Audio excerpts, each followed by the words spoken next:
Assalamu alaikum wa rahmatullahi wa barakatuh, bienvenue dans Safia t'en parle. Aujourd'hui j'avais envie d'aborder le sujet de l'épreuve. Pourquoi l'épreuve? Parce que on en vit tous et toutes, il n'y a pas une personne, il n'y a pas un croyant, il n'y a pas un musulman ici-bas qui n'est pas touché par l'épreuve. L'épreuve elle est inévitable.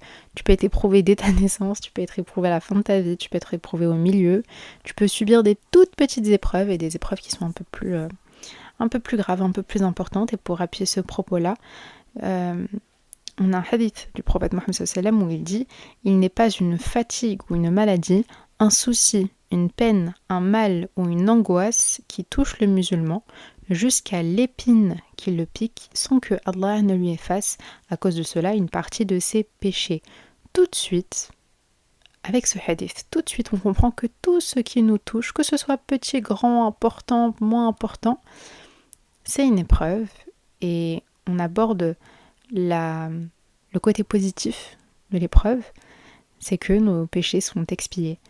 Et ça fait du bien à entendre parce qu'on se dit peut-être que si on subissait absolument rien dans cette vie ici-bas, on n'entrerait pas au paradis. T'imagines si t'as pas d'épreuve, tes péchés seront peut-être pas expiés et l'entrée du paradis serait fermée pour toi. C'est aussi une manière de pouvoir arriver au paradis. Et quand Allah va nous montrer notre livre de bonnes actions, notre livre de mauvaises actions, tout sera inscrit, absolument tout. Il y a des actes peut-être qui ne figureront pas parce que ils auront été expiés par la grâce d'Allah. Et c'est un peu difficile pour moi de vous dire ça parce que on subit des épreuves. Donc c'est compliqué des fois. Des fois c'est dur, on ne sait pas trop comment les vivre, comment s'en remettre, comment ceci, comment cela. Et j'avais envie de faire un épisode un peu simple, sans script, sans rien, parler un petit peu de ce que j'ai ces derniers temps dans la tête. Et j'en ai même fait une vidéo d'ailleurs sur Instagram sur le sujet de l'épreuve et une des fonctions que ça peut avoir, parce que oui, l'épreuve peut avoir différentes fonctions dans notre vie et les réponses qu'on montre face à ces épreuves-là peuvent être différentes elles aussi et avoir un impact différent. Mais je crois que le plus important dans tout ça, c'est que ok, on a compris, ça expie les péchés, mais la deuxième fonction que l'épreuve peut avoir dans notre vie, et ça j'en ai beaucoup parlé, ça me fascine en vrai. En vrai ça me fascine. J'en avais parlé sur Insta, vous pouvez me suivre sur Insta, c'est Safia pour mon podcast. C'est que des fois il y a des gens, et peut-être que c'est votre cas, et peut-être que même ça a été mon cas, des fois on vit la même épreuve. Des fois on vit la même épreuve, on a l'impression que le cycle se répète, l'histoire se répète, les mêmes erreurs qu'on commet se répètent elles aussi, et on se demande pourquoi. On se demande pourquoi est-ce qu'on vit la même chose à chaque fois à répétition. Et parfois l'épreuve elle n'est pas là juste pour, comme les gens diraient, forger notre caractère, nous rendre plus fort ou je sais pas quoi, elle est juste là pour nous faire cogiter un petit peu plus. Et ça veut dire quoi nous faire cogiter un peu plus? C'est que des fois l'épreuve est une leçon pour nous. Si Allah nous remet tout le temps sans cesse dans la même situation, c'est pour nous faire comprendre quelque chose. Pour nous faire comprendre que il y a quelque chose qu'on fait pas bien. Il y a un comportement qu'on devrait avoir qu'on n'a pas. Il y a quelque chose qu'on devrait changer, qu'on devrait modifier. Et c'est ça la leçon finalement. C'est une leçon sur nous-mêmes. Qu'est-ce que je dois changer pour éviter que cette épreuve me retombe dessus? À chaque fois je fais telle chose, je m'embrouille avec cette personne-là, ça prend des dimensions de fou malade. Qu'est-ce que je dois changer dans mon comportement? Qu'est-ce que je dois changer dans ma manière de faire? À chaque fois je me mets à parler avec cette personne, puis je sais pas pourquoi, j'ai l'impression que c'est une mauvaise fréquentation, je me retrouve à faire plein de péchés. Qu'est-ce que je dois changer dans mon comportement? Qu'est-ce que je dois changer dans mes habitudes, dans mes fréquentations?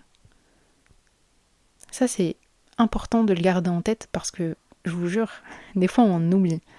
Notre cerveau parfois il oublie et on se retrouve bêtement dans les mêmes situations. Fois, l'épreuve elle est aussi là pour nous tester sur notre patience.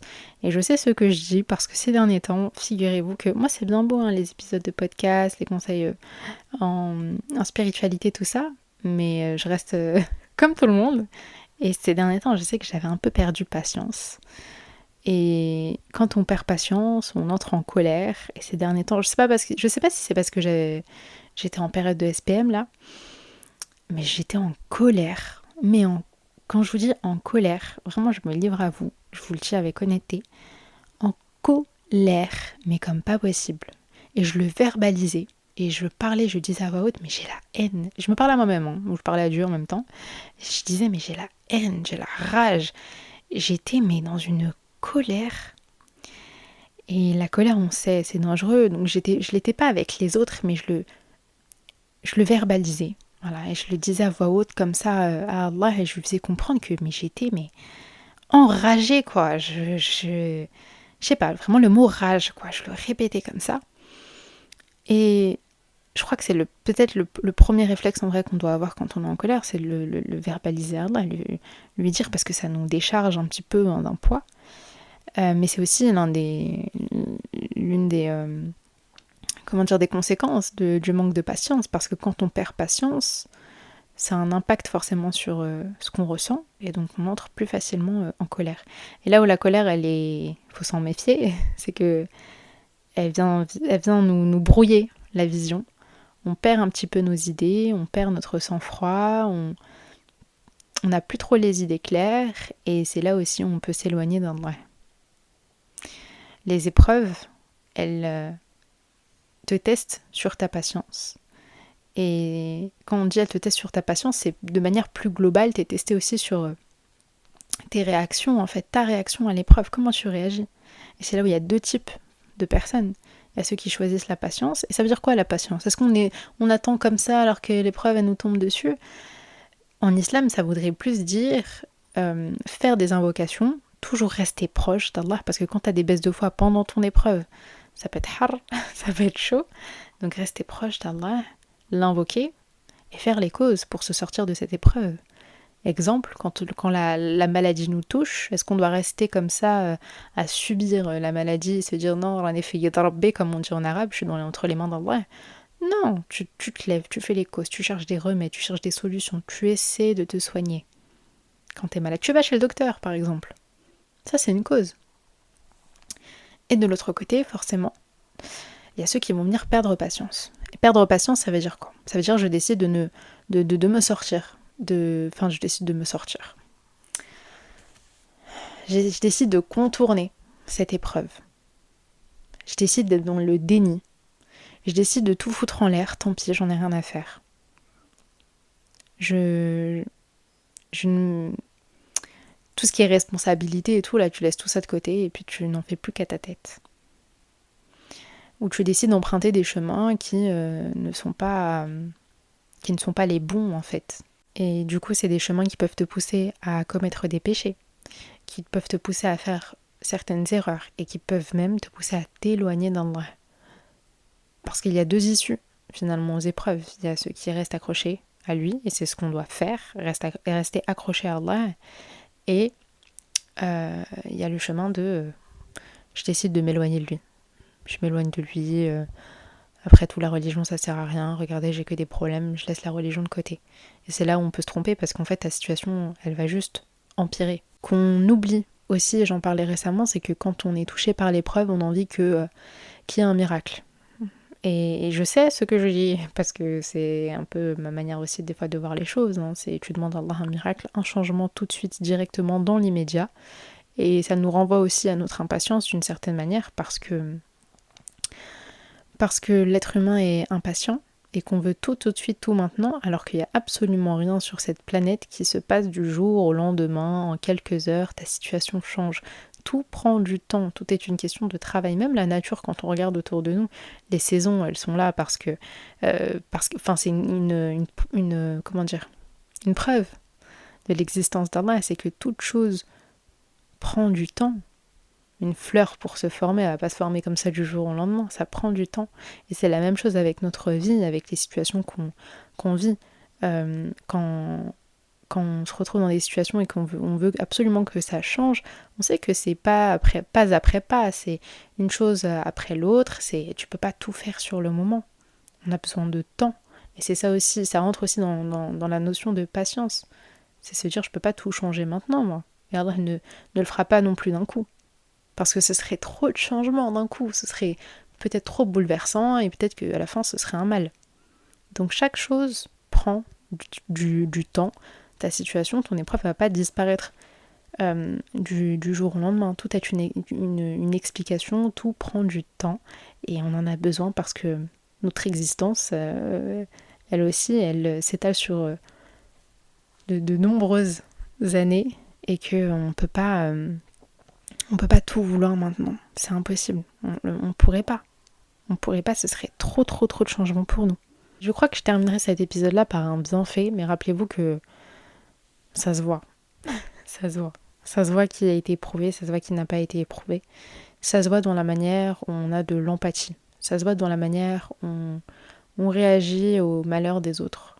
Ça se voit dans la manière dont on voit cette vie ici-bas. L'épreuve, elle rend le serviteur humble. On entre en humilité. On sait que nous, il n'y a rien entre nos mains. Alors qu'Allah, lui, c'est lui qui détient tout. Donc elle nous fait comprendre la grandeur d'Allah et elle nous fait comprendre à quel point nous, on est tout petits. Mais elle permet aussi de nous donner du courage. Parce que des fois, on vit des choses, on se dit, mais je sais même pas comment j'ai pu faire. Je sais même pas d'où j'ai sorti cette force. Bah, cette force, elle vient de qui ? Elle vient d'Allah subhanahu wa ta'ala. Parce que c'est lui qui nous a donné la capacité, la force de pouvoir encaisser des choses qui étaient peut-être pas sympas. Et dernier point, je finirai avec ça, l'épreuve peut avoir un grand impact sur notre santé mentale quand on vit la même situation depuis des mois, voire même des années. On peut se fatiguer, on peut se sentir surchargé, on peut être très angoissé, très déprimé, très anxieux. Et c'est là où c'est important de se dire, ok, la religion c'est important, j'essaie de rester proche d'Allah, mais je fais aussi des choses qui font du bien à ma santé mentale. Je fais des choses qui me permettent de respirer, de prendre l'air, de faire des pauses, de reposer mon cerveau, reposer mon système nerveux, qui me permettent de me ressourcer. Donc c'est une chose, rester proche d'Allah, faire des invocations, du dhikr, tout ça, ça va venir nourrir ton nafs, nourrir ton âme, ce qui appartient à Allah, ce qui t'appartient, ce qui fait qu'il y a un lien entre lui et toi. Mais le corps aussi, il faut en prendre soin. Et je vous dis ça, je suis le genre de meuf à faire un petit peu de sport quelques temps et puis j'arrête. Et puis voilà, je suis pas là un bon exemple, mais le corps aussi c'est important parce que, on le sait, ça permet de libérer de la dopamine. Et forcément, on a notre système nerveux, notre santé mentale, il y a le côté ce qui se passe dans ta tête en fait. Et donc elle aussi, elle a besoin de se reposer, de se ressourcer. Donc faire des choses qui nous permettent de souffler un petit peu. Des activités, sortir, prendre l'air. Changer son quotidien petit à petit. Je vous dis ça, la vérité, hein. Je vous dis la vérité. Je suis une pessimiste. Je suis tellement réaliste que j'ai un côté pessimiste où des fois je me dis, de toute façon ça sert à quoi de faire du changement, nanani, nanana. Ça m'arrive très souvent de me dire, ça sert à quoi ? Vas-y, les 15 minutes de yoga, je vais les faire, il n'y a pas grand-chose qui va changer, nanani, nanana. Mais encore une fois, tout est une question de temps. Les bienfaits, tu les vois sur le temps. Des fois, tu vas les voir sur le moment même, certes, mais c'est surtout sur le temps. Et ça nous rappelle que, encore une fois, il faut être patient. Donc voilà, j'espère que ce petit épisode vous aura plu, qu'il aura été utile si vous traversez une épreuve en ce moment. Ça fait du bien. Moi, ça m'a fait du bien de le préparer. J'ai eu des discussions sur ce sujet-là, ça m'a fait du bien.